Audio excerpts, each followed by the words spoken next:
और हमारे अगले मेहमान भी हमारे साथ जुड़ चुके हैं। मंडलायुक्त हैं मिर्जापुर के योगेश्वर राम मिश्रा जी। स्वागत है सर एबीपी गंगा पर आपका। थैंक यू सर, सबसे पहले मिर्जापुर के डेटा के बारे में हम जानना चाहेंगे कि यहाँ पर फिलहाल एक्टिव केसेस की संख्या कितनी है और बीते 2 हफ्ते से अब क्या परिवर्तन आप देख पा रहे हैं? पॉजिटिविटी रेट क्या कुछ कम हुआ है अभी मिर्जापुर में? देखिए, अभी जो हमारे पास सक्रिय लोगों की संख्या है वो 3000 से कम हो गई है, जो कि एक समय था कि 6000 के ऊपर चली गई थी। और हमारे यहाँ 33-34 हजार पूरे मंडल में जो पॉजिटिव केसेस पाए गए उसमें से लगभग 30,000 के आसपास ठीक हो गए हैं सारी चीज़ें। और पिछले 2 सप्ताह का ट्रेंड ये रहा कि पहले सप्ताह में संख्या थोड़ी बढ़ी, उसके बाद 3-4 दिन से ये जो ट्रेंड है हमारा डाउनवर्ड्स जा रहा है। और जो औसत हमारे पास मरीज आ रहे थे 1,1200 तक पूरे मंडल में, अब उनकी संख्या आज का अगर हम डाटा देखते हैं तो 350-400 से हो गया है। इसी तरह से जो हमारी ऑक्सीजन की डिमांड थी उसमें भी तकरीबन 40% की कमी आई है। और इस समय हमारे पास जो अवेलेबल बेड्स हैं, हम लोगों ने एक स्ट्रेटेजिक प्लान किया था कि एक परसेप्शन के आधार पे जो हमारे डिवीज़न में अवेलेबल बेड्स थे उनको 1.5-2 महीने के टाइम में हम लोगों ने 2.5 से 3 गुना बढ़ा लिया था। तो हमको इस पूरे सेकेंड वेव के पीक तक आने में हमको कहीं पे बेड का संकट नहीं हुआ। और जो हमारे पास ऑक्सीजन सपोर्टेड बेड्स थी उनकी संख्या को भी 2.5 से 3 गुना बढ़ा लिया गया था। तो जो स्थिति है इस समय नियंत्रण में है। जो हमारी RRTs हैं वो पूरी तरह से सक्रिय हैं रूरल और अर्बन एरियाज़ में। और जो हम लोगों ने इंटीग्रेटेड कमांड कंट्रोल सेंटर बनाया है उस पर लगातार हमारी टीम, जो डॉक्टर्स की टीम है, वो मॉनिटर करती रहती है। और हमारे सीनियर ऑफिसर्स भी, इंक्लूडिंग मैंने स्वतः PPE किट पहन करके पूरे 80 बेडों का जो ऑक्सीजन सपोर्टेड बेड्स था खुद जा करके एक पेशेंट से हाल लिया, तो उससे भी बड़ी कॉन्फिडेंस बिल्डिंग हुई है।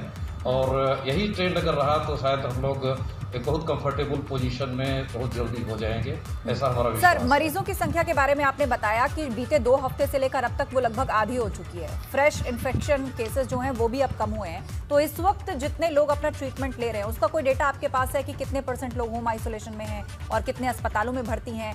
माइल्ड, मॉडरेट या सीवियर इन्फेक्शन वाले पेशेंट्स की संख्या कितनी है पूरे जिले में?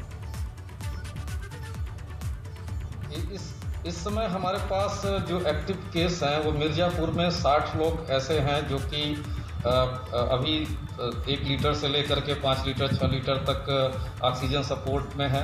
भदोही में ये संख्या 90-92 की थी, इस समय 38 से 40 रह गए हैं।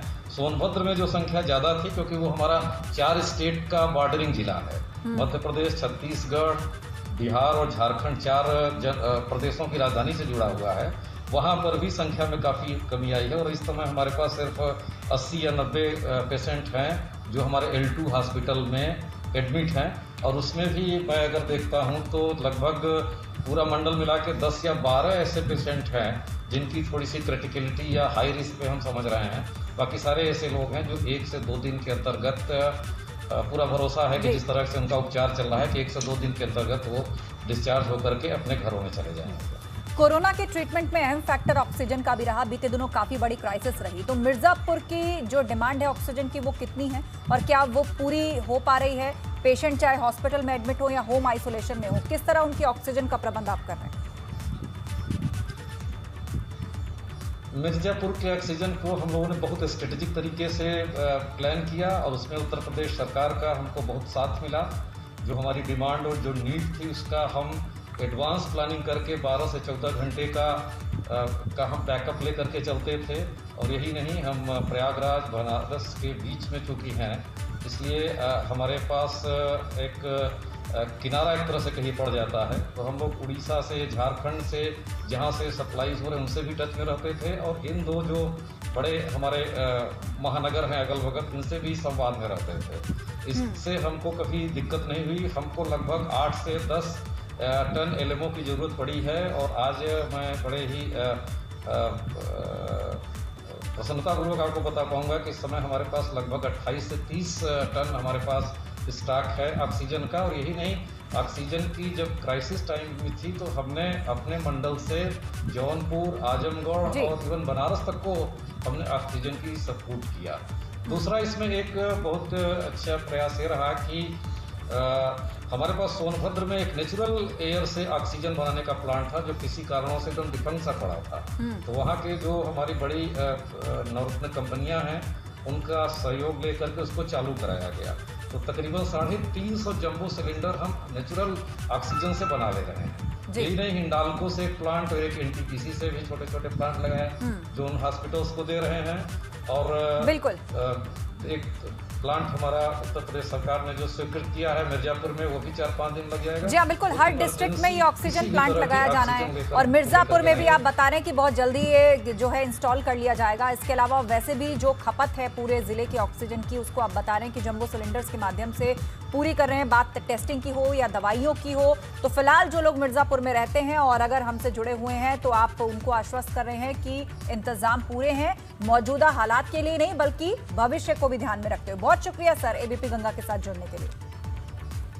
तो इस वक्त हमारे साथ योगेश्वर राम मिश्रा जी जुड़े थे मंडलायुक्त मिर्जापुर से और उन्होंने बड़ी बात कही। हमारे डीएमई कॉन्क्लेव में जुड़े मंडलायुक्त मिर्जापुर योगेश्वर राम, क्या कहा उन्होंने आपको बताते हैं। उन्होंने कहा दूसरी लहर में मरीजों को बेड की कमी नहीं है और ऑक्सीजन की सप्लाई पूरी है, दवाइयों की कोई कमी नहीं है। कमांड सेंटर से डॉक्टर्स की टीम भी कोरोना मरीजों पर पूरी नजर रख रही है।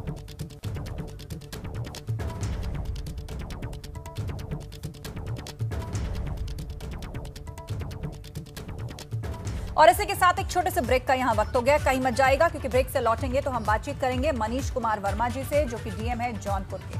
फौरन लौट रहे हैं।